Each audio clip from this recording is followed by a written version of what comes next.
Lads, boys and girls, it has finally fucking happened. Greatness has bestowed upon us. True greatness. Before I even go into this magnificent episode, magnificent, purely magnificent, I want to say two things. Well, actually, no, three things.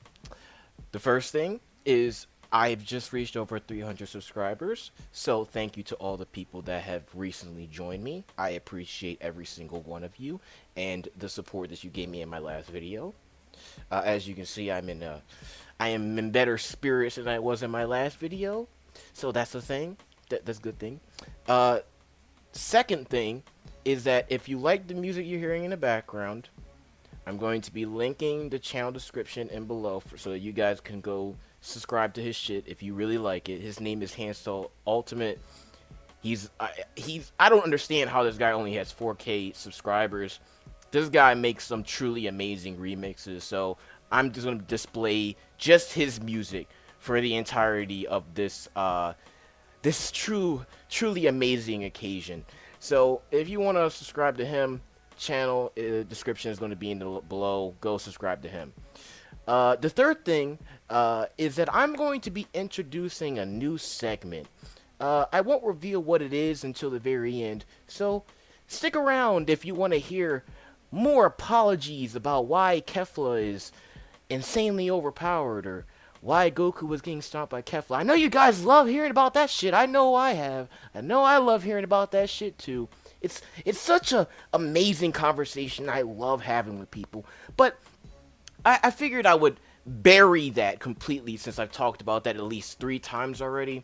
I'm gonna bury that finally at the end of this video. So if you thought that my last discussion was kind of confusing, you won't be confused anymore by the time I'm done with that shit. Anyway, let's jump into this episode. So, in this episode, I thought that the fight between Gohan and Piccolo and Sano and Parina, I thought that fight had dropped off. Well, it turns out I was wrong, right?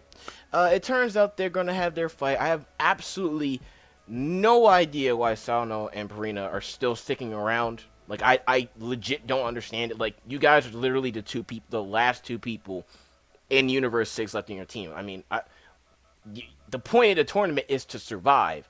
Why don't you just wait until there's like, at least like 5 minutes pass, wait for some more people to get eliminated, then come back and then you can fight them if they're still there. I don't understand why you continue to waste your time and put your university at risk. I'm guessing that Universe 6 is going to be the next to be erased. I highly doubt they're going to be here for more than 2 more episodes, so rest in peace, Universe 6. It was nice knowing you until you all get revived, and then we have a Planet Sadala arc. That'll be fun. And here are our saviors, the true MVPs this tournament. Finally, we see 17, 18 again. This time, instead of them talking, they're actually doing some good shit in this episode. They have a little bit of a bonding moment where they're talking about each other's families and all that stuff. But then they realize, we got real shit to do. We're in the middle of a tournament. We should probably help Goku because he's probably going to get his ass kicked since he has no stamina again. So we'll go into it. And basically who attacks Goku is Universe 2, meaning fucking Piggy is back.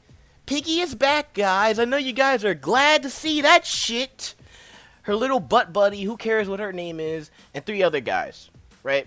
They come through, they're like, whoa, man, we're gonna fuck this guy up who has no stamina. That truly the most honorable of ways. And I mean, to be fair, I myself have already mentioned that you can't really bitch about that in this tournament, but don't you think that 5 fucking people is a little bit much for one guy who has no stamina? Come on. It's a little bit overkill. Surely 2 of you can handle that. Surely. But whatever. What bothered me about this fucking hypocritical pig? This hypocritical pig is she starts talking shit about Krillin. He's not beautiful. Therefore, it makes no sense why you love him. How does this bitch think that she's gonna be the goddess of love? And she's over here saying that therefore, because this guy is not beautiful by my standards, that's not real love. Bitch, I'm about to roast you. You Miss Piggy looking ass bitch. Miss, I'm packing away all this bacon more than Hormel looking ass bitch. Miss, I look like I got stung by 1,000 bees in my face looking ass bitch. Get the fuck out of here. Someone help me roast her. Please help me roast her in the comment section below. I'm so sick of this bitch. I'm so sick of this pig. This hypocritical pig in my goddamn episodes. But it'll come to an end soon. It'll come to an end. Someone help me roast this pig as a eulogy for her absurd stupidity and hypocrisy. And they would start laying up the hands, 1817 start laying the hands on Ribrianne and her teammate. They knock her teammate off. Again, I don't remember what her fucking name is. I really don't give a shit at this point. You don't give a shit. Point is, she got knocked off, and a true display of just a pure greatness, pure teamwork on the stupidity of Ribrianne here and her teammate. They obviously had no team cohesion. They aren't really as good of a fucking team as they think they are. 1718 proved that shit, so she got knocked off first, and now Ribrianne is on her knees. So what happens after that is, as you can see, she got trapped, right? And then she takes some energy from the outside of the ring, which should be fucking illegal, but it's not. So she basically grows to a level where she literally looks like the fucking, what is it? The Pillsbury Doughboy on fucking steroids. That is basically what happened. But what happens, what happens next is true greatness. I want you guys all to see this shit.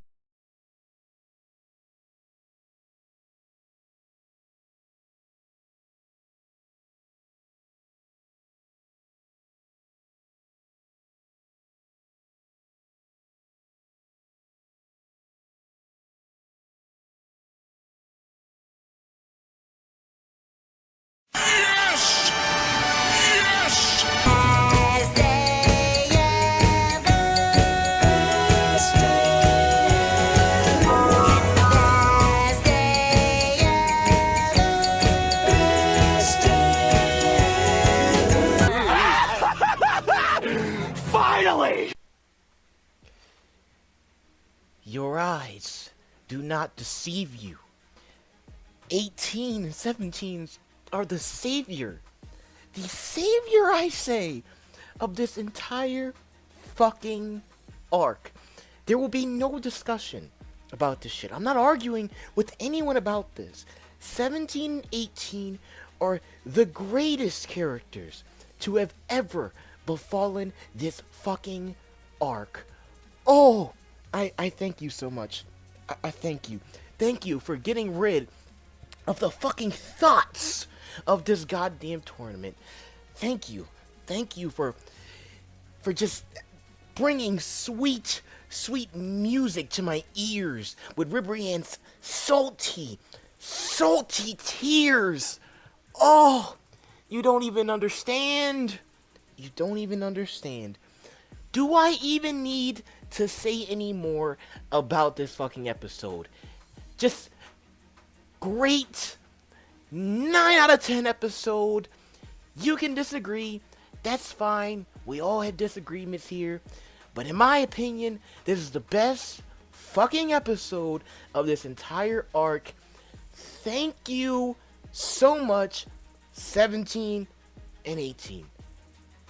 Thank you. Well, that's the end of that. Anyway, let's go on to the new segment of the fucking day, shall we? I'm just trying it out for size. I'm trying out this name for size.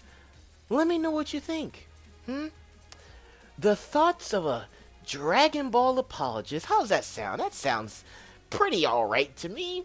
And this segment is going to be about going to one of my past videos, going to the comment section, and finding a new Dragon Ball apologist.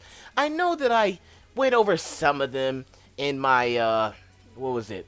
My 200 sub special. I went over some of that in there. If you want to see some, basically a little preliminary of that, you can go and you can watch that. Have fun with that. But for now, let's take a journey down cognitive dissonance lane and have a view of what this guy has to say, shall we?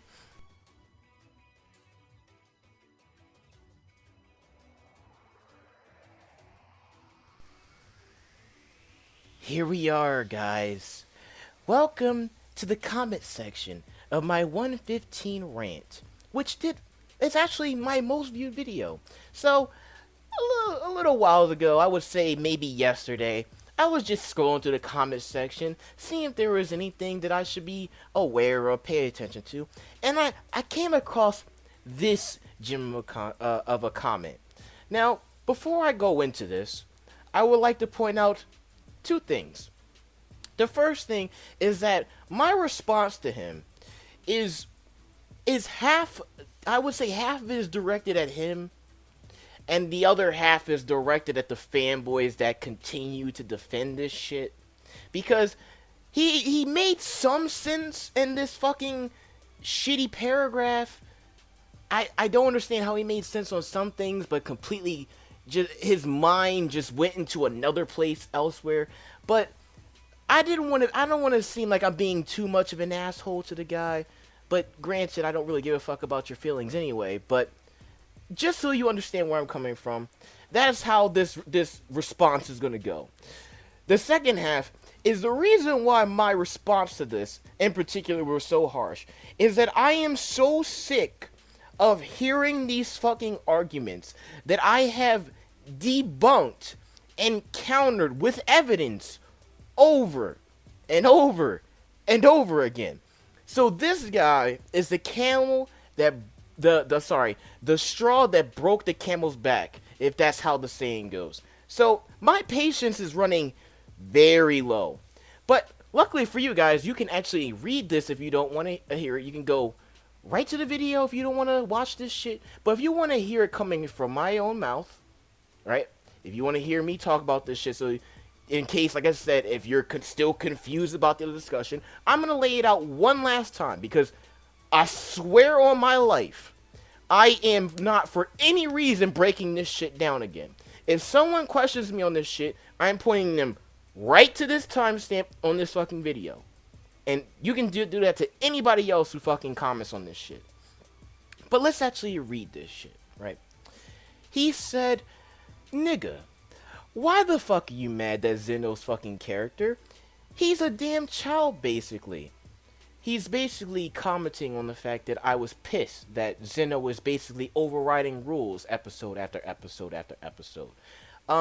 Just because I'm not going to go over it in my response. Or actually, am I? Oh yeah, I'm sorry, I am. I'm not going to go over it. Let's just read it. Let's just read it, and I'll do little comments here and there. And Goku was fucking drained. Drained, he says. The guy who went Super Saiyan 2, 3, Super Saiyan Red, Super Saiyan Blue Kaioken, and then Ultra Instinct. He was drained. Low on stamina, he says. But let's continue. Hardly fucking walk. I think you mean hardly fucking walking. I think you should add that. And had to gain the energy or drive. How did he gain the energy, though? Just to transform. Hell, Goku was only able to go Super Saiyan 3 because he was hype shit. Yet he went Super Saiyan Blue and Super Saiyan Red on top of that. But continue. Goku, as Krillin said, exceeds their expectations. We see Vegeta go Super Saiyan Blue right after he used up a bunch of stamina and was way weaker than he would have been against Hit the first time. What? He would have been weaker than he would have been against Hit the first time. Even though later on, literally a few episodes after that fucking arc ended, he beat Hit in Super Saiyan Blue. Super Saiyan Blue. When before it required him Kaioken times 10 to beat Hit. Actually, not even beat Hit. Match Hit. Which means he got a bare minimum 10 times stronger. Then the Goku Black arc happened, and he got tens of hundreds of times stronger after that because of Zenkai boosts and training.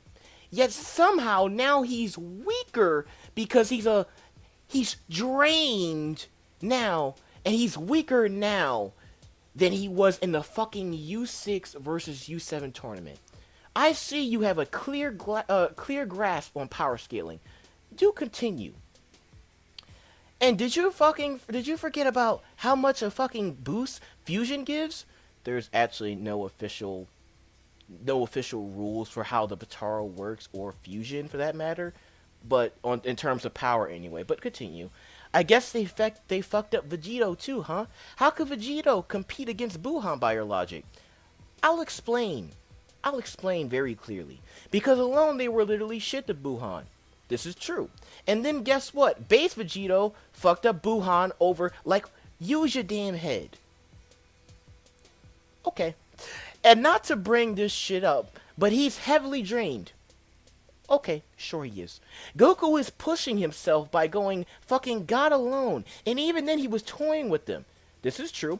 Them hell, Super Saiyan 2 was basically keeping up, so Super Saiyan 3 clearly would have been enough. I agree. Then why the fuck are you so insistent that he was drained after I just emphasized that he went through all those transformations? How do you logically understand that Super Saiyan 3 should have been enough?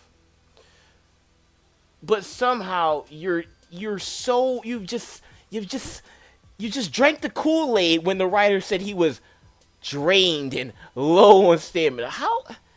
Whatever. Continue, sir. Where were we at?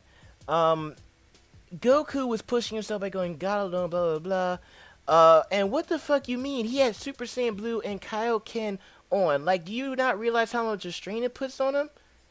I'm aware. That's the reason why I have an issue with him saying that he's low on stamina and then going through every fucking transformation that he has. But continue.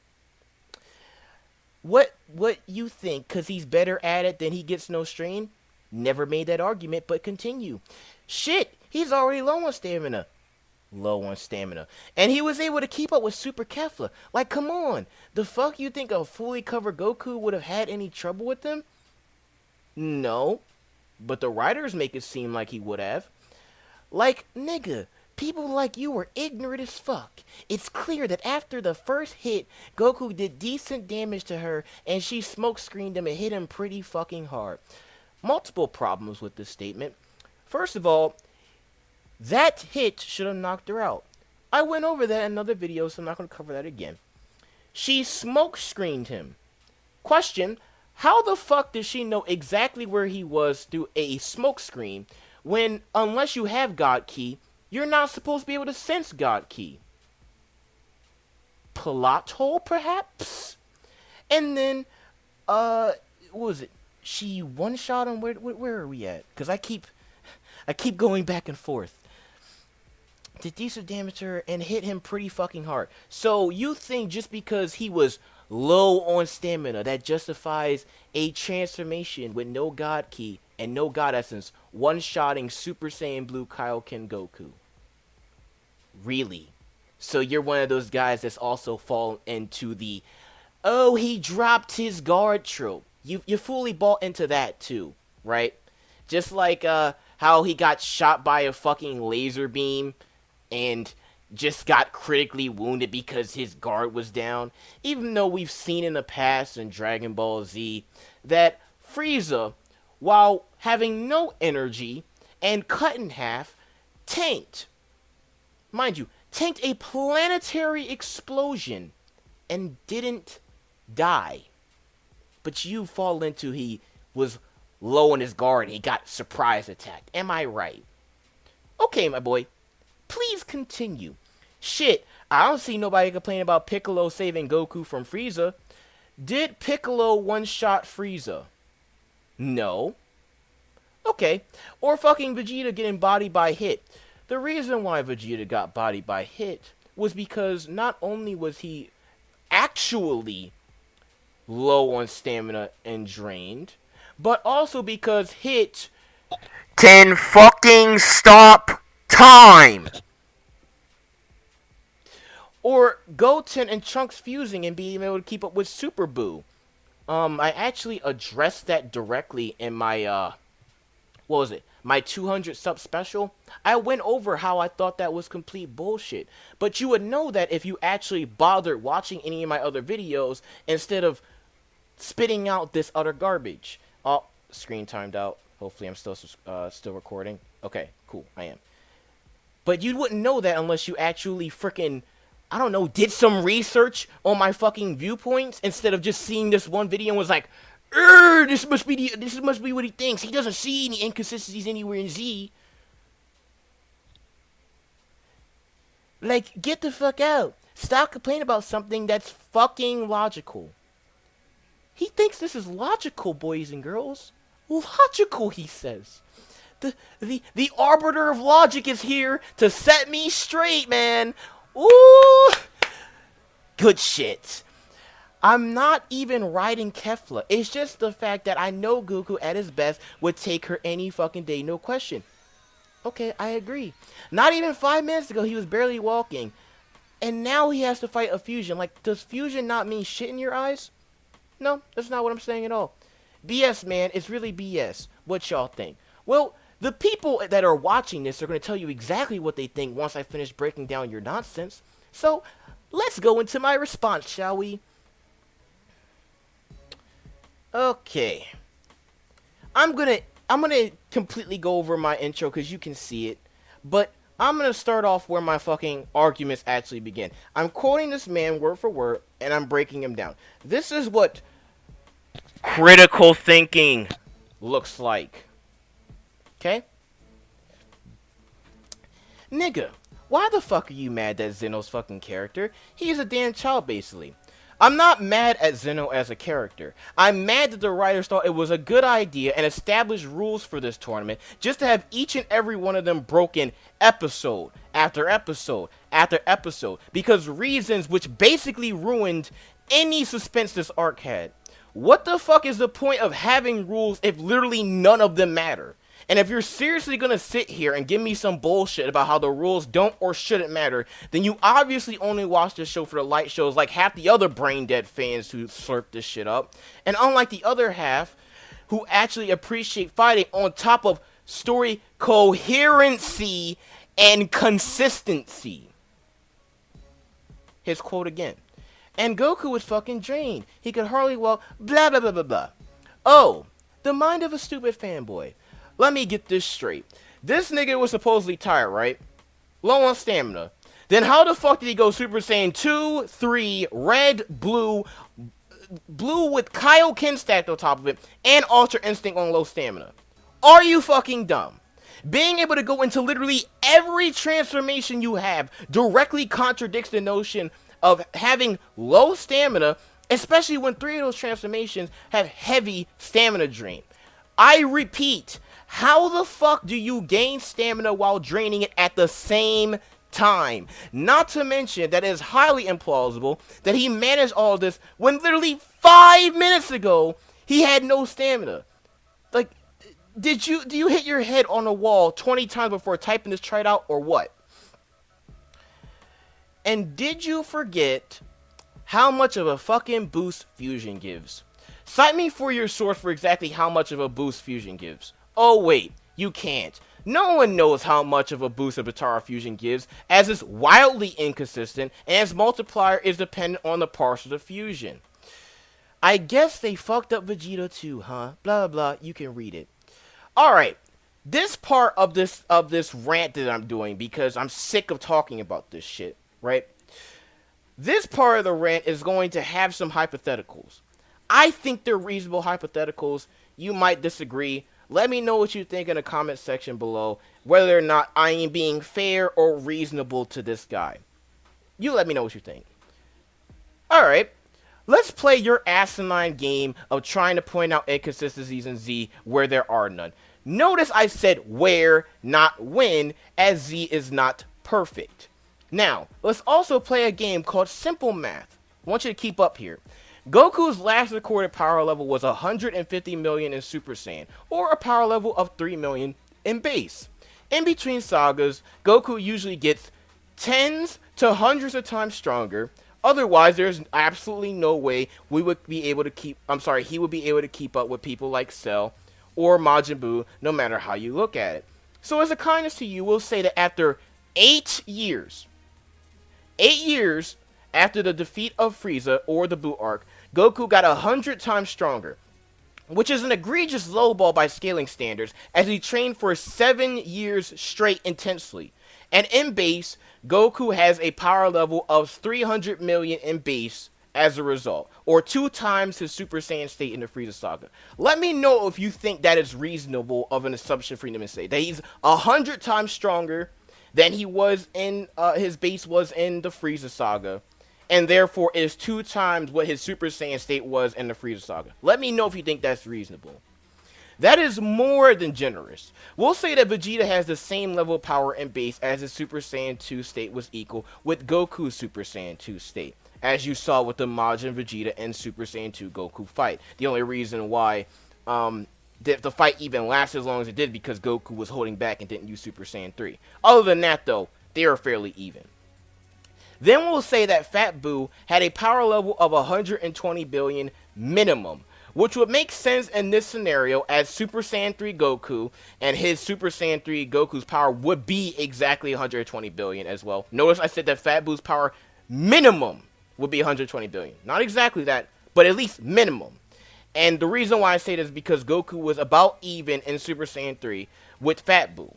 And I'll be kind to you yet again here and say that Super Buu with Gohan, Trunks, Goten, and Piccolo absorbed is at a bare minimum 100,000 times stronger than Fat Buu, giving him a power level of 12 quadrillion. That would be his power level if I were to say that that Super Buu is 100,000 times stronger than Fat Buu.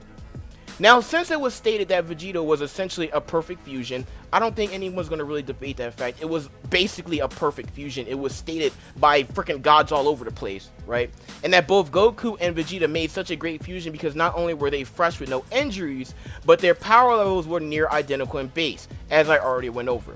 For this reason, this fusion would literally be Goku times Vegeta, meaning a clean scale of 300 million to the second power.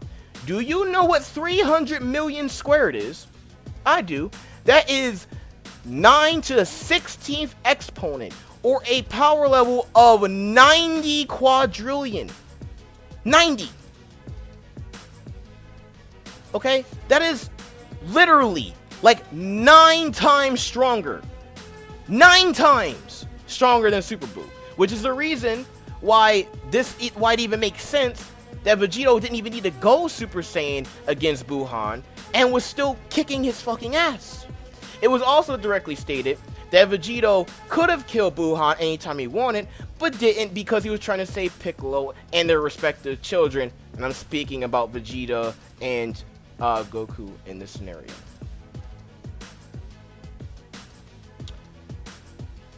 What part of that simple math, in which I was incredibly generous to you, not make sense? Vegeta was vastly stronger than Buuhan because it was literally Goku times Vegeta.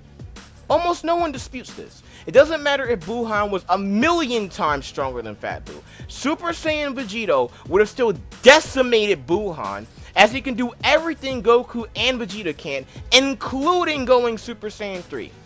Mind you, the reason they drew out this much power is because of these factors. A, they had no injuries. B, their base powers were near identical. C, a supposed rival boost, as they were so close and knew each other so well, their power was amplified perfectly by this fusion. However, this has not been confirmed, so the only 2 factors here that you have to pay attention to is A and B.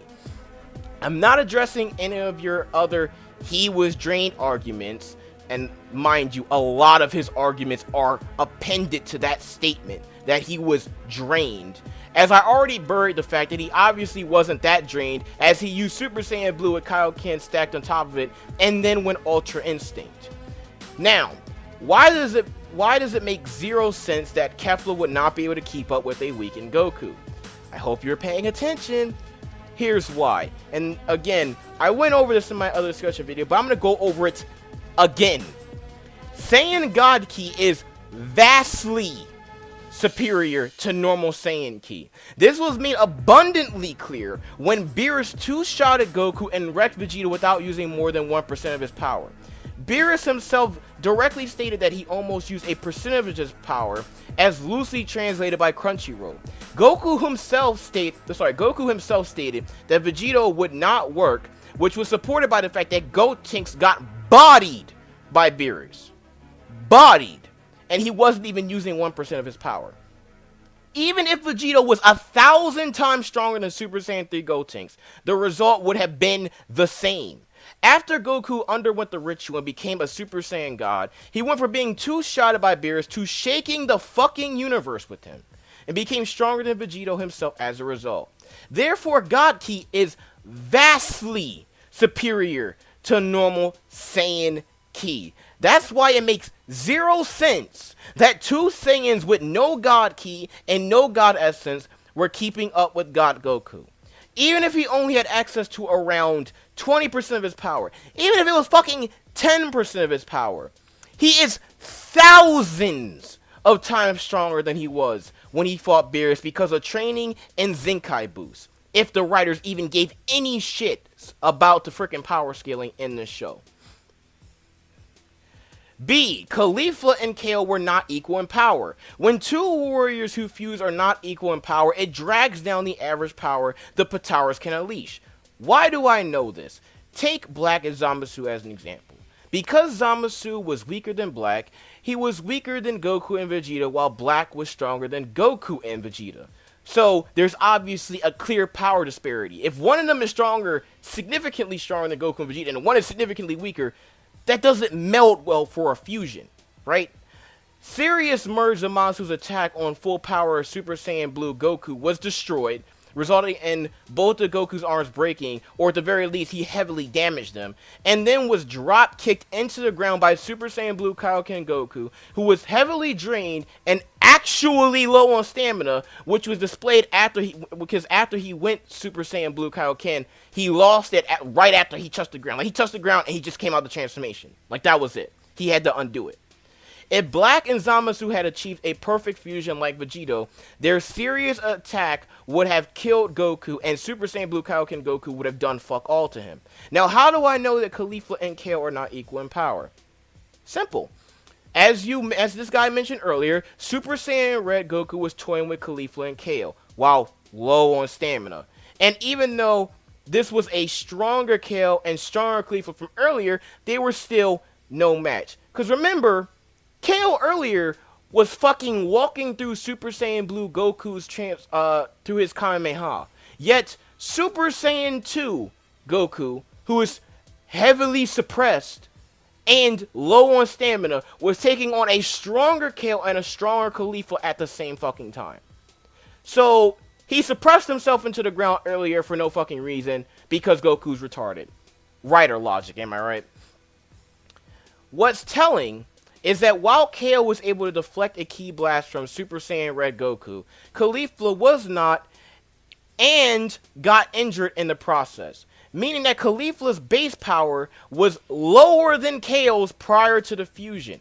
If they were relativistic to each other, they both would have been capable of doing the same thing. And did I mention that Caulifla was basically flying around while trying to dodge this fucking ki blast? Whatever. Anyway, as I clearly illustrated above, this drops the potential power of the Pataras. This is not headcanon, but simple and rational observation. But why did I bold injured? Injuries lower the max output of a fighter. This is directly shown in one of the most iconic ways imaginable in Z. Do you know what Frieza's maximum power level is actually 200 million and not 120 million as shown in the guides? The reason why his 100% power was lowered to 120 million was because he took damage from Kaioken times 20 Goku's Kamehameha and his Spirit Bomb. This drops his power level by a whopping 40%. If you don't believe me, you can easily confirm this by a simple Google search. But since you probably can't be asked, here's a link to the video discussing the topic. The link that's here is basically a link to Chuck the Cybercuck's video. I know some people don't like him. I get it. But sometimes when he has good information, he has good information. He found a scan that basically directly implies and contradicts the fact that Frieza's full power was 120 million. According to the scan, which is from an actual guide, like the guide really exists, it's not some bullshit he pulled out of nowhere, right? His maximum power level was 200 million fresh with no injuries. Just by getting injured, his power level dropped by 40%. So that also should have lowered the output of Kefla by a large margin. Conclusion. Based off of the fact that Khalifa and Kale were both battle damaged, Khalifa was injured, Kale and Khalifa were not equal in power, and neither of them had God Key or God Essence, it is highly implausible on every plane of logic that these two fused match Goku, drained or not. This is not to mention that Goku has about 40 plus years of experience, while these two literally just got Super Saiyan 2 days ago, came from a peaceful universe, and were not shown to have trained for extensive periods of time before this. Given that they both around 16 years old, they probably don't even they probably don't even have 10 years of training as a Saiyans in Universe 6, and they had a much more peaceful existence than our Universe 7 Saiyans, which is the reason why they didn't unlock Super Saiyan until Vegeta taught Kappa. I'm gonna drink some water because I've been talking for like at least 5 minutes straight.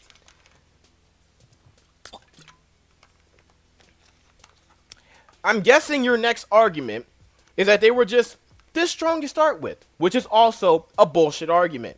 I know this because Kappa was one-shotted the instant Vegeta went Super Saiyan Blue, and even without that knowledge, Kappa was nowhere near Vegeta's level and base, as Vegeta, who was oxygen deprived and physically drained from this fight against Vegeta, wasn't even trying against Kappa and outright took, absorbed, and then nullified the rest of his attacks while they were both in Super Saiyan. Moral of the story is, your cognitive dissonance, and to everyone else like you, and your lack of critical reasoning is amusing to say the least. I'll be sure to put this conversation in the next video to serve as an example to all the other fanboys who remain defiant that Kefla and her outrageous power makes sense. Thanks to you, I won't have to address this ever again.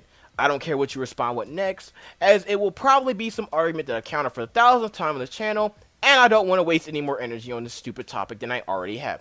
Thanks for the views, and congratulations on being the first unwilling participant on a segment I just thought of. Update, his response was, I never said her power wasn't ridiculous. I was just saying you can't get mad about a drained Goku being overpowered by fusion. Like it's not that hard to understand. So you weren't actively trying to justify the power of Kefla by bringing up Vegeto's fusion. If you weren't trying to justify that, if you didn't think her power was really fucking good enough to compete with Super Saiyan Blue Kaioken Goku, you would have never brought up fucking Vegito from Z. The only people who deflect to Z are trying to justify something that's happening in Super. That is the only time that you bring up Z. Don't even try to pretend like that's not what you were doing. I already addressed your fucking drain shit.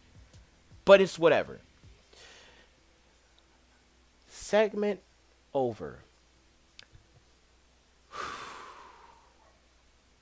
If you like this content, please subscribe for more. If you do not like my content and you think you have a problem with it, feel free to dislike, unsubscribe if you are, and call 1-800-EAT-A-DICK, because I don't give a fuck about your feelings. Thank you to all the people that continue to support me. As I probably haven't said this before, but in case you don't understand, no, I do not think I am the utmost authority on this show. I don't think I'm an expert on Super, or Z, or all of Dragon Ball. I would just say I'm pretty well versed in it. I think my arguments here were pretty solid, right? If you find any holes in my arguments, please let me know in the comment section below. Because I made the other video as a discussion video. That was your time to freaking air your complaints with my logic. And I got like, what, 2 comments? 2. I said in the description, waiting for your fucking, your comments. I'm waiting for your comments. I'm waiting for people to actually combat the arguments I made in that video. I only got 2 people. 2 who bothered to fucking combat any of my arguments. So, if you don't have anything to say, dislike and just don't bother commenting. If you don't have a solid argument, do not post it below because I will put you on full blast. I don't give a shit if you disagree with me. I don't have problems with people who disagree with me. Okay? I disagree with Chuck and I disagree with Seth on a lot of shit, but I'm still subscribed to them. Right? I disagree with Masako, who also does reviews on this shit. If you don't know who Masako X is, he's the voice of Goku in Dragon Ball Z Abridged. Yet, once again, I'm still subscribed to him and I still listen to what he has to say. One of my own subscribers, someone who I've also subscribed back to, Black Enigma. I agree with him on most things, but we don't agree on everything. I'm still subscribed to him. I still listen to what he has to say.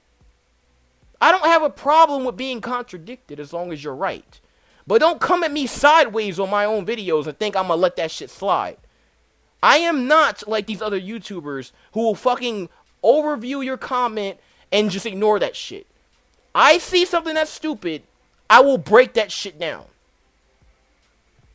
Period. End of story. Again, if you like this type of content, if you like these type of videos, please subscribe. And I will see you in the next episode of Dragon Ball Super, which hopefully that won't be rage inducing. Ours out.